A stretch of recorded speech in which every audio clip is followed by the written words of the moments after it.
This is the Relevant Podcast.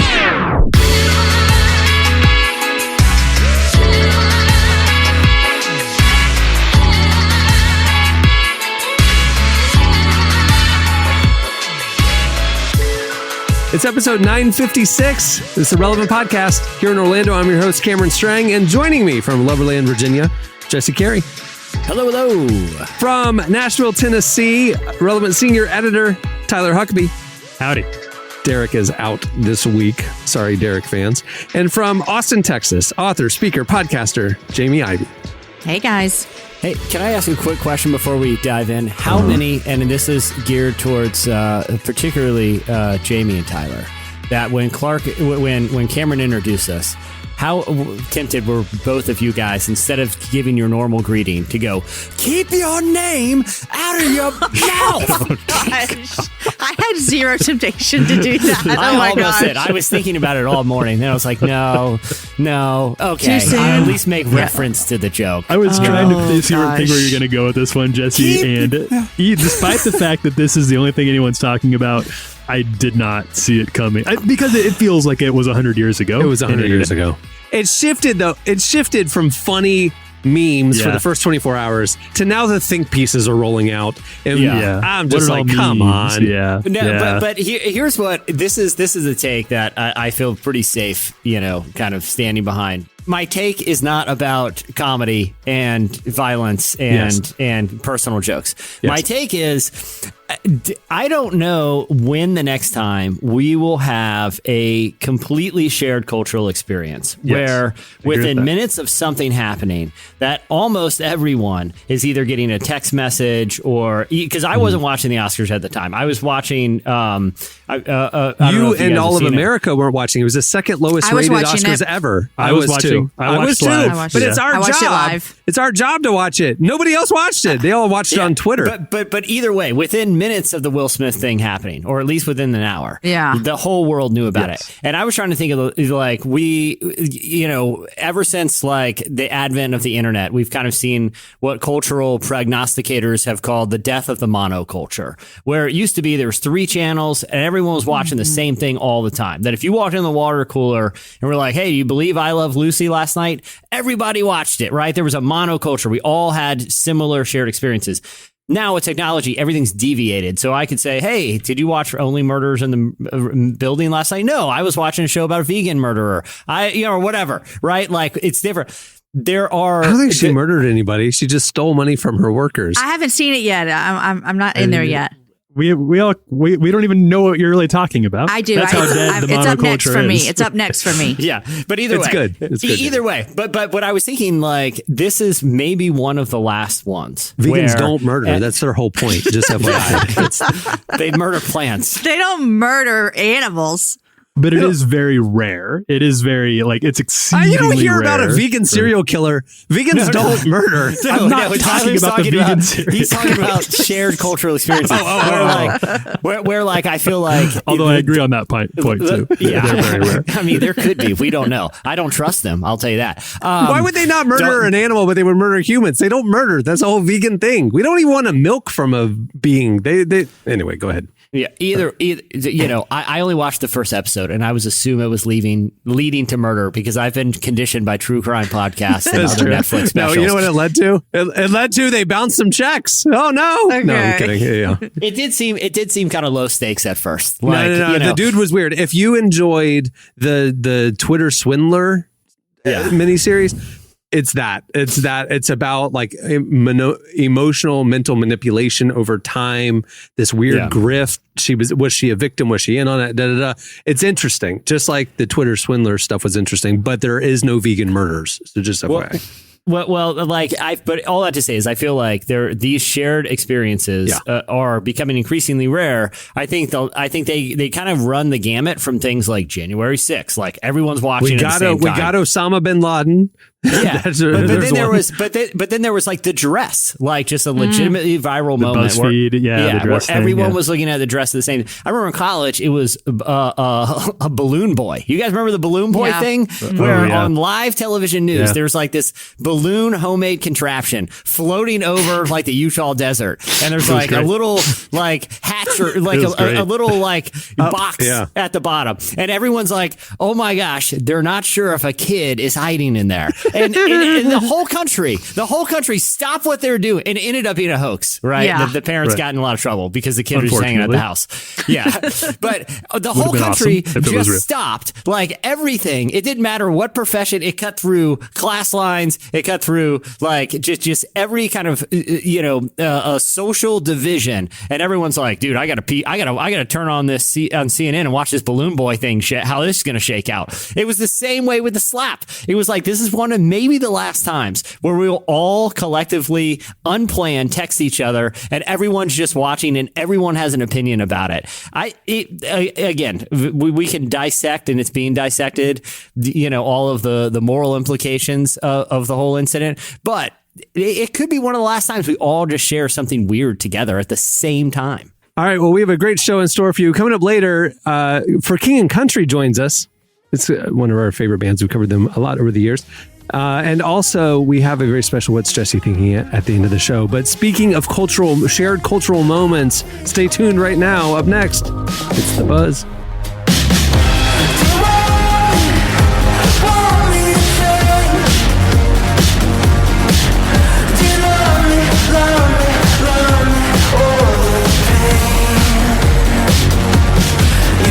Crocodile tears through landline, rolling the dial between the years of past life. You're listening to Baseball Game. The song is Crocodile Tears. I thought there was no crying in baseball. Today's podcast is brought to you in part by Mercy Ships. Globally, 5 billion people lack access to surgical care. In sub-Saharan Africa, there's only one surgeon for every 200,000 people. Mercy Ships provides free, life-transforming surgeries for people who have little to no access to medical care. They help the blind see, straighten twisted limbs, remove deadly tumors, treat cleft conditions, and so much more. With state-of-the-art hospital ships, they provide safe surgery to children and adults living with treatable conditions, and it's completely free of charge.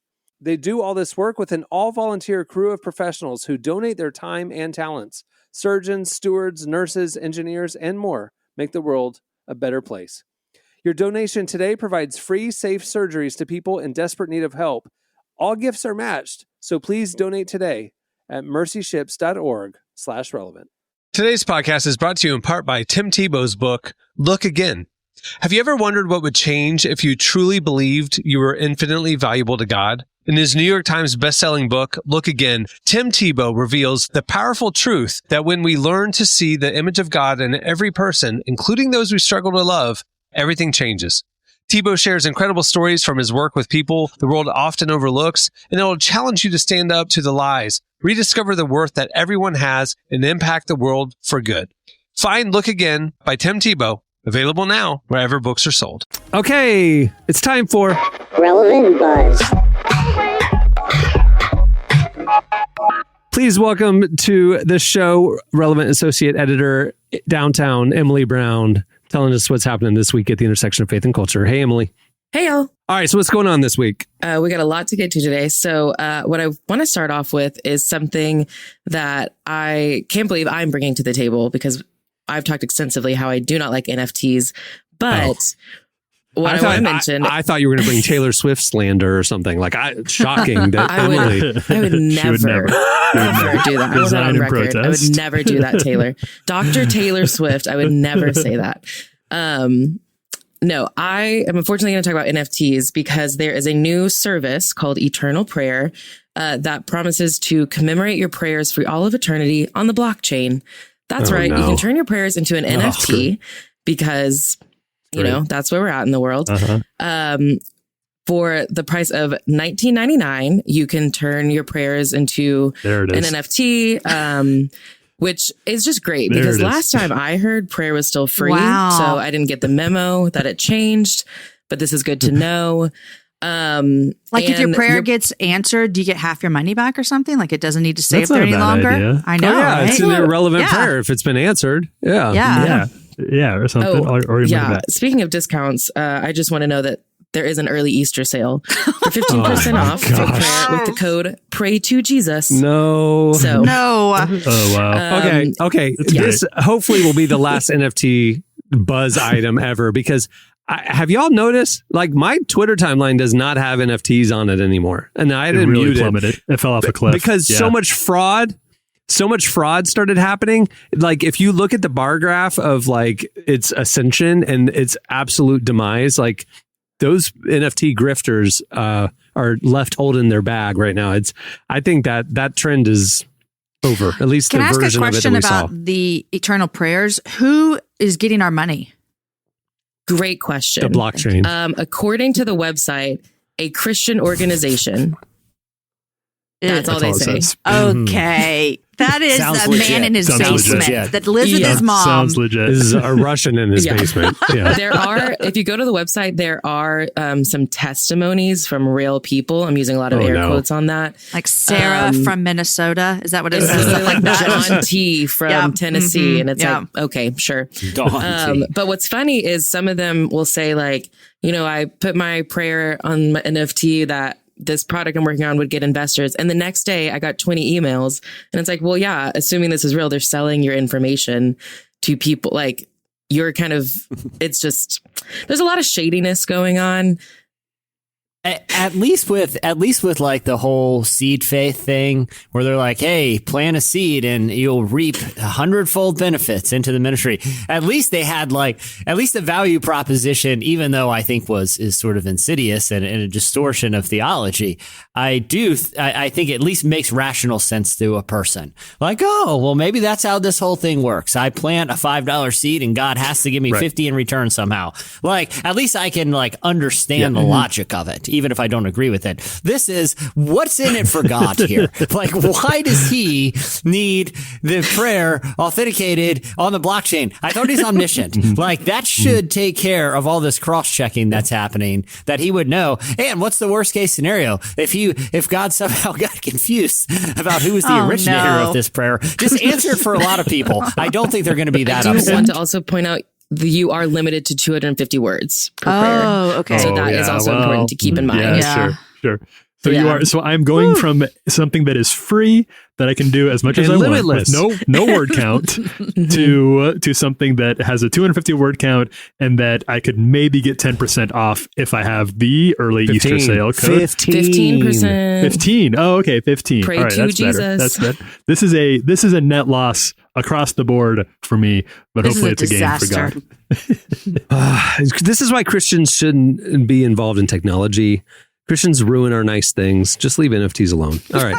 I do hope this is the downfall of NFT, though. That's what my prayer is. Well, I don't think this single thing Send that is prayer in. This is representative of the downfall of NFTs because the grifters have joined the scene, you know? And no, I'm going to say I'm going to make my NFT prayer that this is the end of NFTs. Oh, got it. Okay, perfect. We should all put our money Let's do together. that. We should put Let's our money do that. together Good idea. and write up a prayer request and see how it goes out. Like we don't tell anyone about it. It's just between, the six of us here Well, the blockchain and see what will know, happens. Sure. Yeah, I like it. Yeah. All right. What else you got? Well, our next item of business is about an award show that I know everyone's been talking about all week. That's right. The Grammys are this weekend. Oh, yeah. So the other award show. Let's give it up. What other award show will we be talking about? The bar has been set pretty high for conversation topics coming out of the Grammys. Yeah. They are going to have some high moments, hopefully. And to be fair, we are recording this before the Grammys happened. Yeah, and we many don't of know. you are listening to this after the Grammys happened. So if anybody got slapped by Questlove or anything like that, we don't know. Questlove would not. He would never. I think the He would Grammys, I think the Grammys are going to be a hit. A big hit. No. I actually really liked that. Billie Eilish beat all of BTS up on stage, just one after the other. The Grammys are a hit. The Oscars were a slap. Let's move on. If you're offended by that joke, just turn the other cheek. That's all I can say. All right. This is not where I was trying to What's go the with news this. about the Grammys? The big news about the Grammys that I think a lot of people will be interested in is that Maverick City Music was actually announced as a performer at the Grammys. And so they will I don't know what song they're singing, but they're leading worship, which is just really interesting that on a night where you have people like Olivia Rodrigo, BTS, Lil Nas X, you're also going to have Maverick City Music. And what's really exciting is it looks like it's been about 20 years since there was any sort of like gospel performance at the Grammys. So, it's a long time coming, but I think it'll be really good. And I'm excited to hear kind of like the energy that they bring and what they're going to. Yeah. I love Maverick. Who played 20 years ago? Harmon. Who would it have been? It was Cece. It was CeCe Winans with Brian McKnight. It was like a gospel. There's like 4 people. Yeah. I remember that. I was going to say, I would like to point out that Kirk Franklin and Chance the Rapper did have a performance of How Great back in 2017. And I personally had a spiritual experience with that. That was amazing. Yeah, I remember that. Yeah. It was This very is where good. the Grammys, like little demarcations of genre get really confused. Like it doesn't make any, because that was by any definition a gospel performance, except for the Grammys definition, which has all their weird and very archaic rules around what counts as a new artist or a rock band or a pop art. Like it's they are so badly in need of. That's been an issue even for Maverick City, just like on their social media over the years, like just even with the Billboard charts and stuff. Like they'll release a song that is straight up CCM or straight up worship, and they get put in the gospel category. And they're like, well, there's really no element of this song that's gospel. Is it just because Chandler's black? Like that kind of a thing. And so they straddle a whole lot of categories. And I think they're nominated in several categories this year too. So they were nominated for all 4 categories. All 4. Gospel, Christian, Christian song, Christian album, gospel song, gospel That's awesome. Album. Yeah, but what is the? I guess there's no point in trying to figure it out. But what is the distinction between their Christian album designation and their gospel? Obviously it's not on the Billboard charts. Content. It's 2 very different genres and radio formats. Black gospel is a very distinct category from contemporary Christian music. Maverick City is saying like don't just silo us over in gospel. Like we're making music that's broader than that. And so, and rightfully so, they were fighting that label early in their career. I think they've superseded it at this point. But when they were first coming out, they were getting categorized for chart reasons and radio reasons as gospel. And it was limiting their ability to be heard on broader Christian radio, so. It used to just be one category. I think it was like gospel Christian. And then maybe 2015 or 16, I might be wrong on that. They split it up into like Christian, and I think the idea was like Christian pop versus gospel. And I do think there's probably like a pretty significant racial element to that, but obviously they can't say that. So they created a bunch of very strange rules around what counts as gospel, what counts as Christian. And it's, as we see now, it creates some complications. Last year, Tori Kelly won the gospel category. I mean, and her style is gospel singing. So it's definitely not just race-based, but anyway. All right, what else you got? Well, I mentioned Chance the Rapper earlier, and he actually just had a really beautiful new song that he just dropped called Child of God. And we have a clip of it here. Just do your thing, child. Do your thing. Truth be told, I got the ball on a string. Carried away to the world, but it came with some handles. I drag it to the basket. Moses with the passage. Safely, Lord God, please make an example. I tried to break shackles, now they ankles in shambles. I can't expect them to be grateful and thankful. They thought I had a manual like Hansel. Leave your plans in man's hands and it gets manhandled. And it's just a really beautiful song. He hits on just this idea that, we have our identities and we have the things that we're doing, and sometimes we doubt it. But the chorus of just do your thing, child, just do your thing, I think is like a really important message for a lot of people to hear. And it's really, I just love Chance, but I also love that, like we were just talking about, he is not necessarily categorized as a Christian artist, but he is talking about these Christian elements and sharing his faith with a really wide audience. And I think that's very important to highlight. And we tweeted our admiration for this new single, and Chance admired our admiration, retweeting Relevant multiple times as we covered this new single. So the love is just circular here. We love him. He loves us loving him. And then we love that he loved us loving him. And then we talk about us loving him again. So it's a picture of the gospel. I think in a lot of ways. One big love fest. It's very profound. Yeah, it's very analogous. I do like that song. And I know Tyler, Emily, or whoever wrote the tweet there. I know you're not taking credit for Chance's success. Yeah. But Emily, I think most of the success he's achieved is because of that. I agree with that. I wasn't going to say it, but I'm glad someone did. Congratulations. Way to go, Emily. And Emily, you don't know this, but Chance hit me up and he told me he was inspired to write this song because of the tweet that you send to Taylor Swift in a reply every time she tweets. You go, child. You do your thing, child. And he was like, you know what? I'm going to capture this support that Emily has for Taylor Swift, and I'm going to put this in the song. I honestly probably have tweeted that to her at some point. You go, child. You go, child. Maybe not child because she's older than me, but I probably could have said, you go, girl. I love you and I do your support you. thing. I support you. Chance was really impacted by that support, and he wanted to write about it. I want that sort of fandom. That's the admiration I want my fans. All right. Well, there's a lot more where that came from. That's just a little taste of the stuff that we're covering every day over at relevantmagazine.com. For the latest of what's happening at intersection of faith and culture, check it out. Follow us on all the socials and make sure that relevantmagazine.com is part of your daily web browsing. Thanks, Emily. Thanks, guys. Bye. All right. Stay tuned. Up next for King and Country. Join us.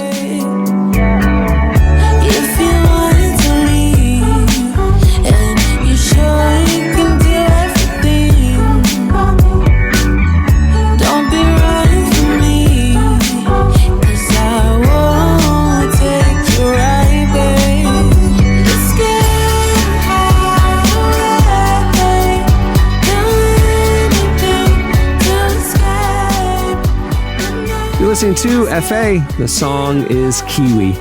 If you're trying to find it, it's not the letters F and A. It's EFE with a little tilde over the second E. Anyway, so I think I said it right. Today's podcast is brought to you in part by John Mark Comer's book, Garden City, a book that speaks to the tension we all feel between work, rest, and purpose.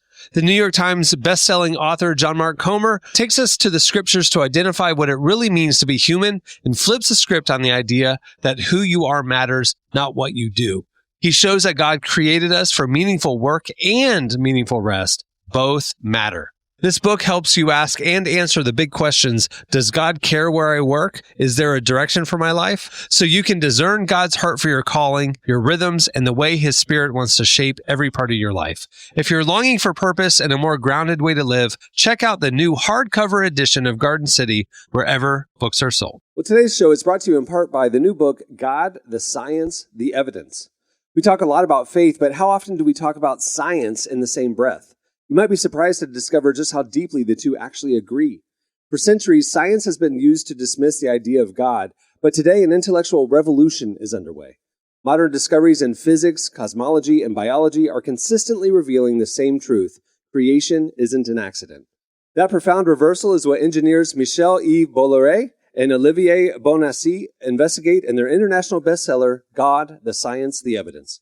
This book is a rigorous, evidence-based critique of materialism, inviting you to explore over a dozen scientific, philosophical, and historical domains. It shows that what was once seemed impossible, that science could point to a creator, is now supported by a vast and convergent body of evidence. With over 400,000 copies sold in Europe, this book is sparking a global debate. It's thoughtful, fascinating, and a powerful reminder that reason itself affirms the existence of God. Learn more and find out where you can purchase your copy today by visiting godthesciencetheevidence.com.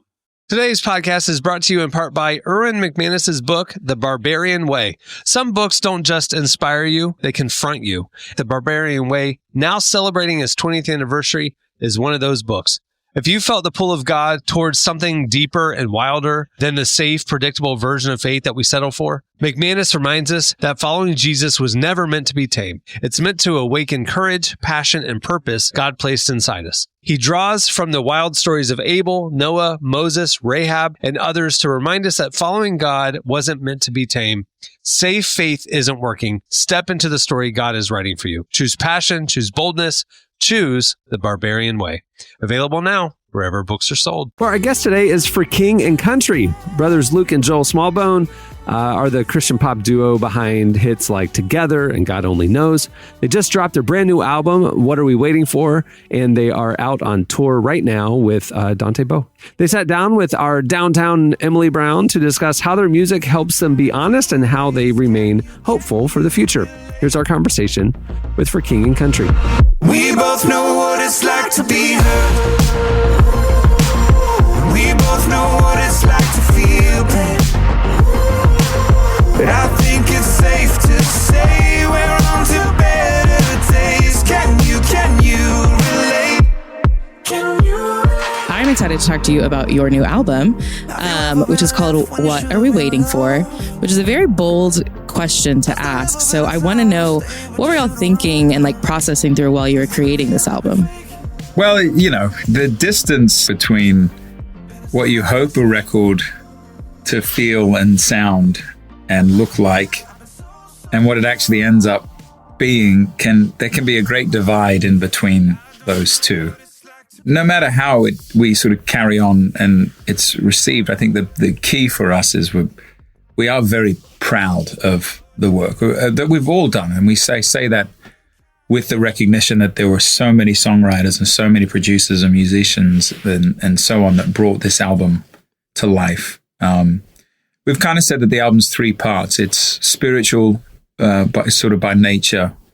It's a family album. There's a lot of songs that really kind of ended up speaking to family. And then it's a global album, songs like Together or Unity or Relate and so on, kind of looking at where we've been and where we're going. And so What Are We Waiting For as a title just seemed very, not only indicative of the work, but it also felt like it found this balance of saying, hey, this is not about me, this is not about you, this is about us. This is not necessarily about where we've been, although that's the backdrop and we should recognize that, but this is so much more about the possibility of where we could go. For heaven's sake, we're missing hope. They're saving face and throwing stones. So take your mistakes, just let them go. 'Cause don't we all wear those broken halos?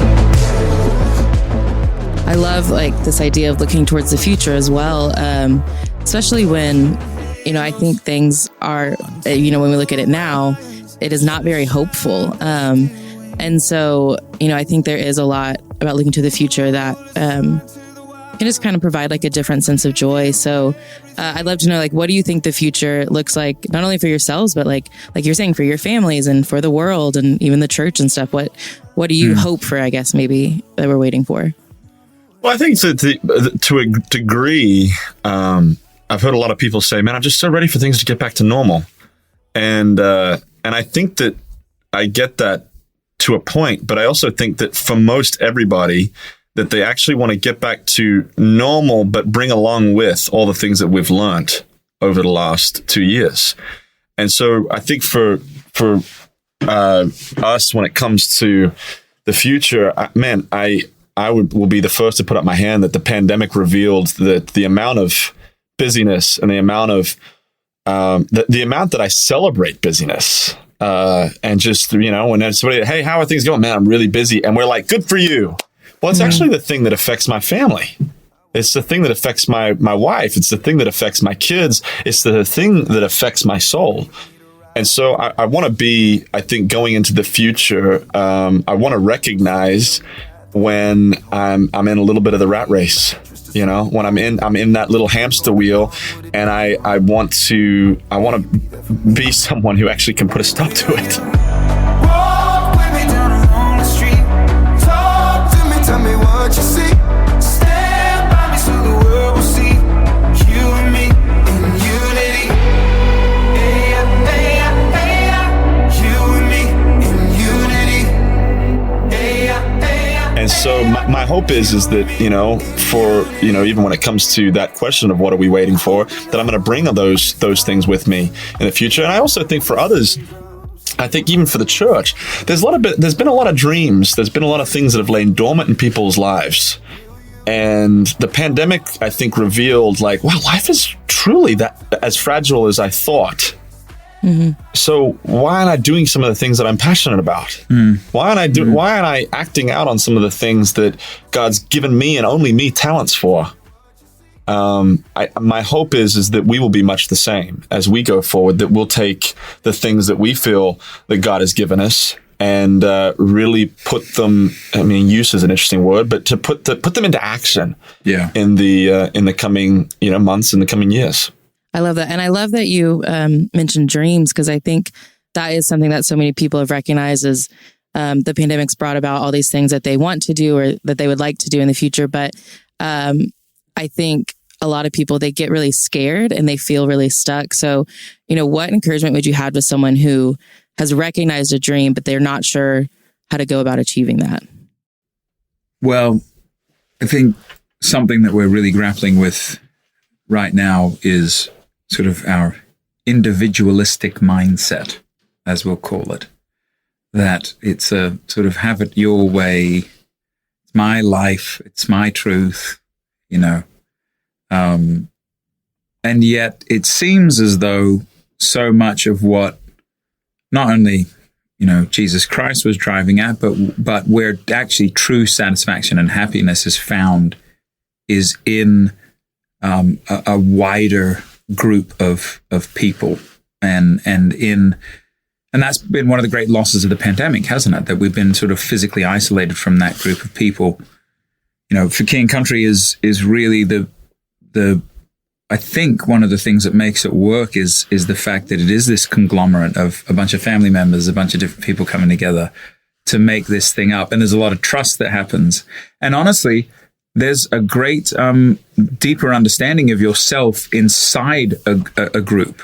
As far as unrealized dreams, I think, well, first of all, we find that it's sad when dreams are unrealized. And there's so much of that, So many companies that were started over the last 2 years, or restaurants, or, musicians that we watched to sort of start something in the worst time in human history in our lifetime. You could probably start something.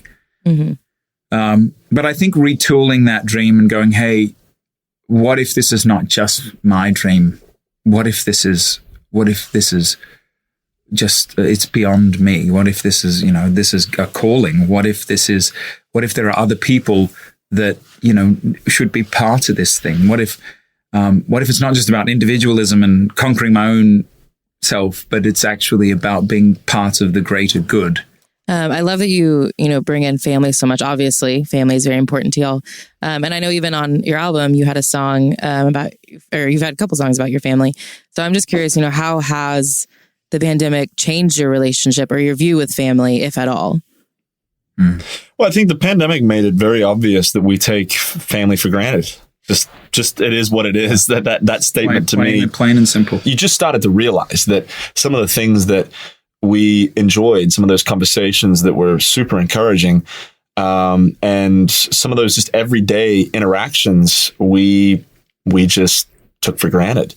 Yeah. And I think for us, Unsung Hero specifically was written about, obviously, I've said it's 75% about our mother and 25% about dad. I have no idea saying that. It's a new thing. And so some of these opportunities that you have, our parents are still here. And I think that some of these things we wanted to say while they're still here. And that's why we wrote the song. For our mother, our mom did all of the invisible things that were everything to us. She taught us how to love God. She taught us how to love people. She told us self-control. She taught us patience. All the things that in some cases that we think are really important when you're 6, 7, and 8, and then all of a sudden we don't talk about really much anymore. Those were the things that make who we are today. And we're still flawed individuals. But those are the things that enable us to write songs. Those are the things that enable us to maybe do the 9 days that we've just had over the last little while that are very, very hectic. But yet she was invisible pretty much through the entire thing. And in some cases, it says it in the Bible, the invisible is actually what is most important. And I think that that's been our mother, that's been our father. And they're here with us. And that song illustrates basically the things that we wanted to say to them while they can still understand and to be able to hear them from us now. You're strong like your father, even when you were scared. When I was in trouble, you never left me there. And you love like your mother, like there's nothing to lose. That was for King and Country. Make sure to check out their new album, What Are We Waiting For? And check out their tour if they're coming near you. All right, stay tuned. Up next, it's What's Jesse Thinking?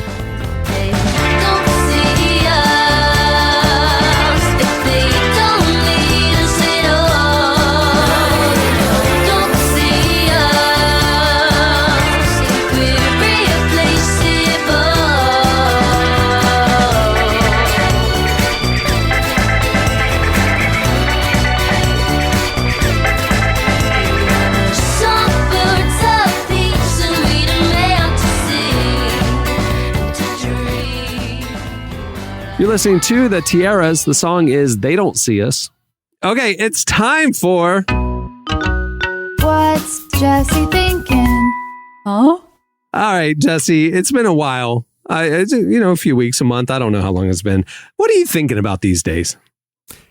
I'm thinking about, how brilliant, unintentionally brilliant, some sitcom writers are for pitching inventions that would actually be awesome in real life. And the reason I started thinking about this is because of a YouTube channel called Unnecessary Inventions, where this, kind of dude with a 3D printer and lots of time on his hands just makes weird stuff. Well, he decided to take some inspiration from Michael Scott and David Wallace. Now, you guys may remember a famous subplot of The Office where David Wallace is removed as the CFO of Dunder Mifflin and decides to embark on his new journey to create a device called Suck It with his son that is basically a vacuum cleaner that picks up toys. It sounds ridiculous, but as aficionados of the show, spoiler alert, no, David Wallace ends up a very rich man because of Suck It. And for some reason, I think he ends up selling it to the U.S. government for military purposes or whatever. But either way, there was this guy and he was like, hey, I want to see if there's any validity to this. But he got a little bit more nuance in it because one of his previous unnecessary invention was an invention called Lego socks, which were special socks you could wear around the house if you have a child that plays with Legos that has a padding that will prevent you from injuring your foot on Legos. If y'all, as a Lego person, I mean, I literally have an active set being built right now that I do. My son doesn't. If you've ever barefoot stepped on a Lego brick, it is the most. It sounds like you're stepping on a pebble. It is the most excruciating pain, and it comes out of nowhere. You didn't know it was coming, and it's just all of a sudden like you crumble to the ground. So, especially in the dark, in the middle of the night when you're going to get that glass of water. I mean, it's just the worst. Oh, good for him. I need Lego socks. I was one time looked at a Reddit thread of just people ranking the worst toys to step on in the middle of the night. Lego came to only behind a small little metal fighter jet toy with like fins and points and little missiles. I can see that was pretty bad. That. But the Lego's sneakier because if you've got carpet or a rug, it can hide in it. Yeah. The plane you're going to see, pick it up. Whatever, clean up the room. That Lego brick could live on and get you well after that Lego set is put away, So. And I just like to give a little freedom to anyone's listening. I can't tell you how many Legos I threw away because I'm not picking those up and putting them where they go. Wow. It's in the trash. You're that kind of mom. I am that kind of mom. Expensive. Pick your stuff up, and if I step on it, I'm throwing it away. They could. That's an important. I'm throwing that away. I'm throwing Nerf bullets away. All the Nerf bullets. Nerf bullets, fine, but that. I am a big believer on keeping sets intact. I'm the Will Ferrell character from the Lego movie. I believe in the proper vision of the creator, So I'll put it on the shelf or something like that. If my kid comes and plays with it and breaks it and like a little piece flies off or whatever, we are going to regather those pieces so I can rebuild and recreate the perfect set again. You're throwing away a couple random pieces. I can't rebuild that set. I'm not throwing away pieces that like a grown man is working on and it stays on his shelf. These are 4 and 2-year-old boys who throw all their crap everywhere. And then this is a long time ago for me. Got it. I'm sorry, it's gone. Well, each of those bricks is like 10 cents. You're throwing away cash money, right? I mean, they hold their value too. It's for my sanity. Okay. Well, listen, I have good news for you, Jamie. You no longer have to throw them away because of this invention, which it sounds like, I can make a vacuum that sucks up Legos, but there was a tremendous amount of thought. And this individual owns a 3D printer and it involves magnets and all these things. But essentially, he created this like filtration tube for a shop vac that has different sort of layers. Okay. And between those layers are almost like these large filters that he made in a 3D printer with holes of different size. So it actually separates and organizes the Legos as it's sucking them up. So when you're done, in this big cylinder tube is the Legos organized by shape and size just from vacuuming it up. Now, it's a really cool invention. It was inspired, he says, by David Wallace's Suck It. But it got me thinking, what are some other sitcom inventions that I think would be legitimately awesome if they came to real life? And I have a small list. I know one. I'm going to predict one. But I won't give it away. You can do your list. I'll write it down. I can't think of anything off the dome. Like, I can't think of any sitcom inventions. Get ready. Okay. Get ready. I don't have anything to write it down on. How do I do? The text it to Tyler. Text it to me. We trust you. We trust you. Yeah. Okay, so the most obvious I think is Steven Urkel's Cool Guy Machine. I knew it. You and I are on the same. Transforms his molecules from Stephen Urkel to Stefan Urkel. Now the only thing is that's a little outside, that we're kind of going into the sci-fi realm. But here are some other ones that I would like to see in real life. One is obvious. A couple from Parks and Rec was prolific with the amount of inventions they just casually mentioned. One is Cones of Dunshire. Tom Haverford, Dunshire. Yeah, Cones of Dunshire. I feel like I would legitimately want to play and just kind of learn the nuances. I'm surprised. Maybe that is. I didn't look. Maybe someone's made Cones of Dunshire and you can buy it. It's a board game that Ben did on a sabbatical. If it doesn't have the Adam Scott seal of approval on it, I would need him to play it. It's got that Settlers of Catan kind of vibe, just nerd alert. Like Settlers meets Dungeons and Dragons, maybe. Like, it looks pretty involved. Yeah. If it seems complicated, but you just have to remember it's all about the cones. Okay. But, dude, every episode Tom Haverford tells about a new business invention. Well, and I identified two that I think I would want to see. One is snail mail, the escargot delivery service, because why doesn't that exist, especially in the COVID era? Okay, first of all, it's called Postmates or Uber Eats. You could just order escargot from a restaurant. Or specializes in escargot. Niche. Yeah. Well, hold on. Let's think about this escargot situation. Escargot is only edible when it has piping hot melted garlic butter in it, right? It's surrounded or it's sitting in piping hot. What is the first thing to cool off during the car ride would be that butter. You're going to get this congealed, tepid goo. Snail. That's why you need a specialized. That's why you need it specialized because they can transport it in some sort of like special carrier, heated, oven. They could maybe make it as they're delivering it. Domino's has these bags that look like NASA invented them. You know what I mean? They're basically cooking the pizza in the car. Yeah, and Postmates isn't going to have that, so that's why we need a specialized service called snail mail. I like it. Okay, all right. You sold it. This one, I honestly am shocked doesn't exist. Yogurt Platinum, a gourmet alcoholic yogurt. It just seems like someone. It seems like I don't know if you guys have noticed this. Platinum. I like platinum. But it seems like there's been this cycle that happened for a while where initially people were just injecting random products with protein. It would be like, now your chocolate milk contains 50 grams of protein, or I'm buying like a piece of candy with protein. Then it went to like CBD, where it's like, now this Mountain Dew is infused with CBD. Now people are just straight up going. I think that's the opposite. I think the CBD would mellow you off the caffeine. I don't think Mountain Dew and CBD would be a mix. You would think, but they're just putting CBD in stuff everything. Now. Yeah, it's like Red Bull and vodka, I guess. It's like the up and the down together and make it. Yeah, okay, where they've run out of protein in CBD and whatever random things. They're just going to start straight up throwing alcohol in yogurt at this point. I like the name though, Yogurt Platinum. That's funny. I like Yogurt Platinum. Okay, I have two from 30 Rock. One is Kathy Geis. She was, I believe, one of the executives at GM. She liked cats. She was the daughter of Don Geis, and she became the president when Don retired. not capable. She had an idea for a hug machine for the elderly. Aww. And it was just a machine that issues hugs to lonely people. Now, they implied that it crushed an elderly woman to death, but still, I think we live in a time in COVID where if you're lonely, you can have a yogurt platinum and get a hug machine. It's not Pixar. It's a Disney animated movie that had the big white kind of marshmallow pillow guy. Yeah. Big Hero 6. Big Hero 6. He was kind of a companion. He would monitor your health, give you hugs.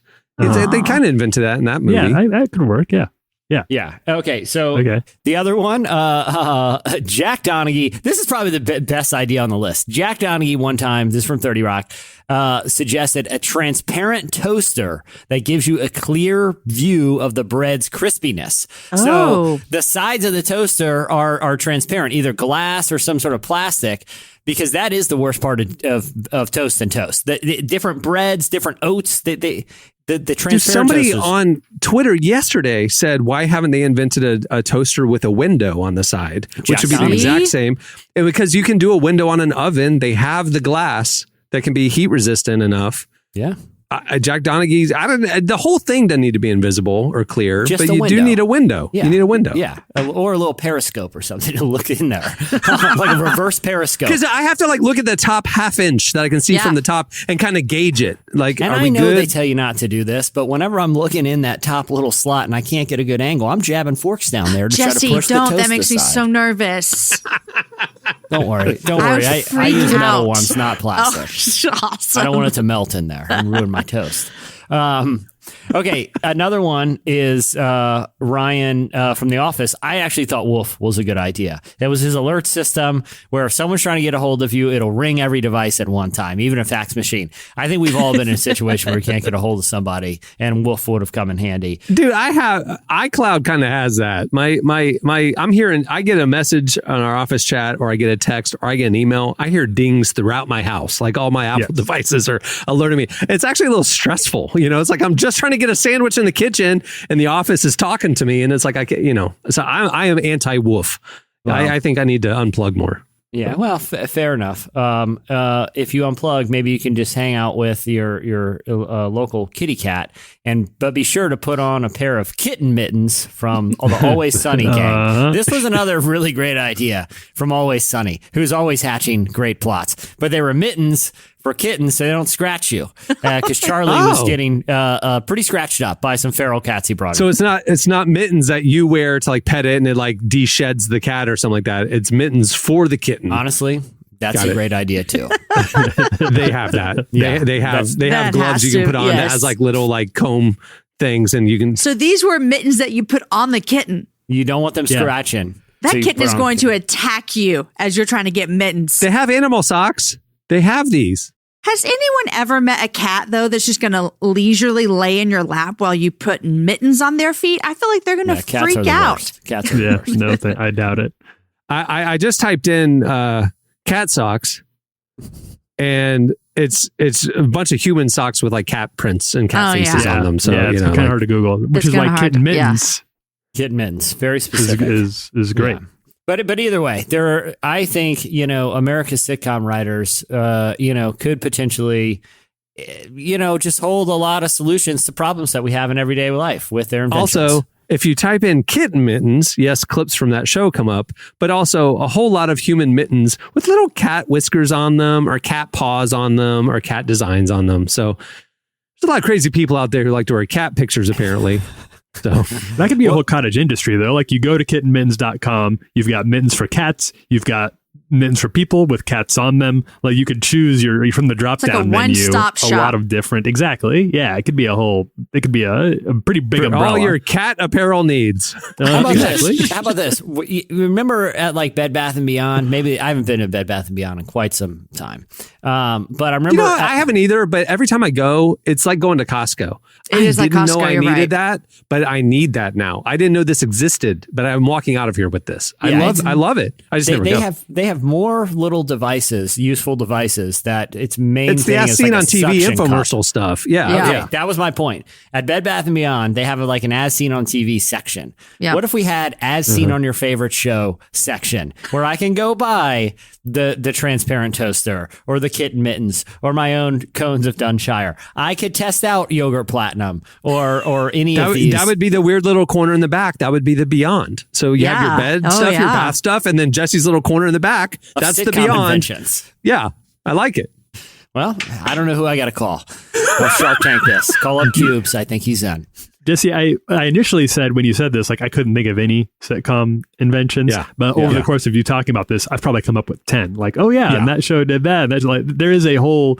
This could be an online store. We are sitting on money. Wow. I feel like when sitcom writers like just get in a ditch and they're like, I don't know what other subplots. We've had every love triangle possible on the show. It's like they have two moves. One is to introduce like a nephew or a monkey. Remember there was like a year on Friends where they just had Marcel the monkey. Like we're out of ideas. We have to have a monkey character now.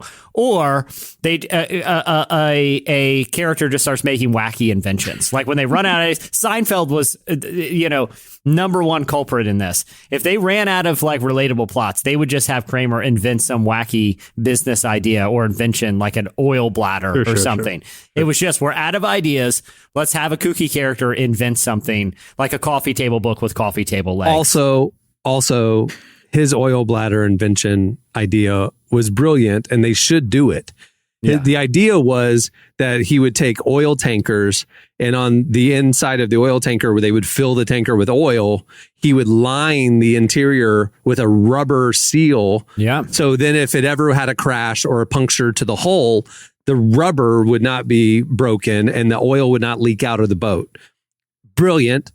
Spray foam, just do it. Like, why haven't we done this? I know it's taken so long. Kramer's portrayed to be this wacko. The oil bladder was genius. Even Dwight Schrute, he had an invention where you could get, I think it was 24 sliders off a horse without killing the animal. And it was just just take a wacky character and let them invent weird stuff. And it's just sitcom 101. When you run out of ideas, it's sustainable food. I mean, like he's saying, you don't have to slaughter the horse. My machine will just take 20 little sliders off the horse. The horse will repair itself in time and then it's regenerating just like trees regenerate. We don't have to slaughter all the animals. This is great for the environment and sustainable food supply. Yeah. It's brilliant. But then we have to eat horse burgers. But we need a section of the store where just sitcom inventions. That's what I've been thinking. That's the Beyond. It makes sense. Now the name finally works. And go. Bed Bath & Beyond. I love it. All right. Yeah. Well, that'll do it for What's Jesse thinking? Oh? Hey, before we wrap it up, I want to thank For King and Country for joining us today. Make sure to check out their new album, What Are We Waiting For? It's out now. And check out their tour if it's coming near you. They're a great show. Also, while you're at the website, make sure to check out our spring issue of Relevant. And, subscription or Relevant Plus subscribers get the enhanced version. It's incredible to look at. It's beautiful design. But there is a version on our website for free as well. We've got amazing conversations with Ryan Reynolds, Judith Lion, Bob Goff, Channing Tatum, Brooke Ligertwood, Madison Pruitt. There's a ton in the issue. Go check it out now. It's available for free at relevantmagazine.com. Also, while you're at the site, or if you register for the site, not only do you unlock extra articles each month, but you can sign up for our daily newsletter. It brings you our top 5 trending stories in your inbox every morning. It's a great way to keep in touch with what's going on.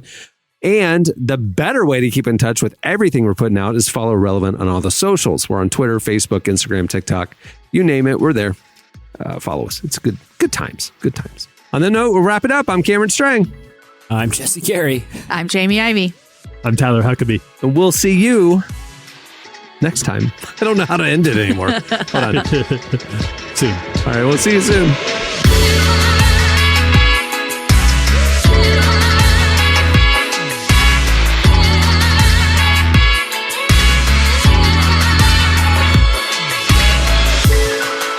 Thanks for listening to the Relevant Podcast. Check out our features, interviews, and news updates every day at relevantmagazine.com. And make sure to follow Relevant on Facebook, Twitter, and Instagram for the latest. For more great podcasts, browse the shows on the Relevant Podcast Network, which you can find at our site. And while you're there, don't miss the all-new era of Relevant Magazine. A new issue releases every other month at relevantmagazine.com.